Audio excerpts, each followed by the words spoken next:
everybody, I'm Anna, welcome to SilverPenguinArtyCrafty. If you like home decor DIY crafty videos every single week, please do hit the subscribe button down below and hit the bell on YouTube asks for more of that kind of content every single week. So today I'm bringing you DIY 4 of my 12 DIYs of Christmas, and it is this brilliant bauble Christmas tree. I hope you really like it as much as I do. Enjoy the video.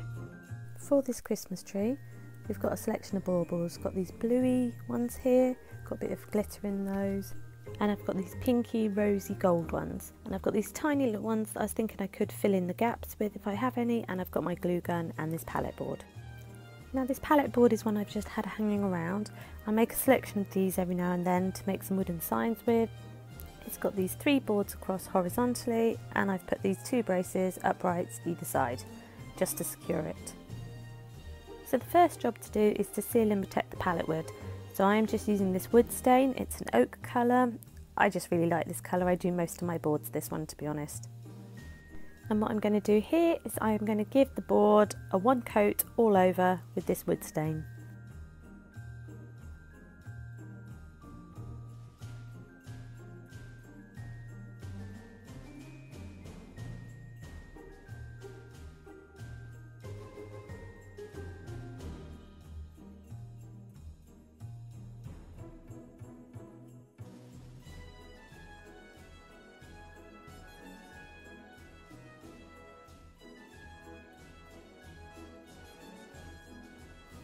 Okay, so now starts the fun bit. I need to add the tree onto the board.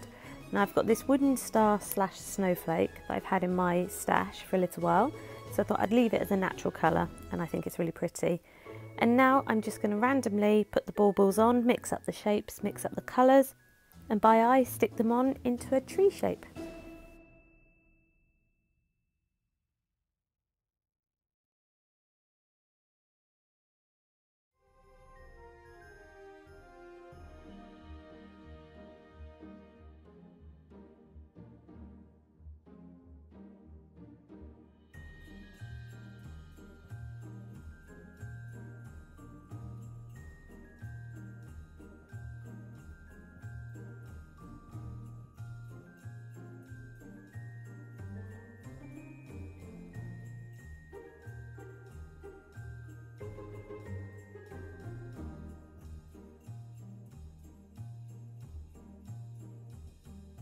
So the final step I do is I add these 2 baubles at the bottom to look like the trunk of the Christmas tree. And there you go, there's my bauble Christmas tree on a palette wood sign. So there you go, that was my bauble Christmas tree. I hope you enjoyed the video and I hope it inspires you to make your own. And if you do, please do let me know in the comments below. I love hearing all your comments, everything you have to say. I really do enjoy reading it. And if you have enjoyed this video, please do give it a big thumbs up. Thanks for watching, see you next time.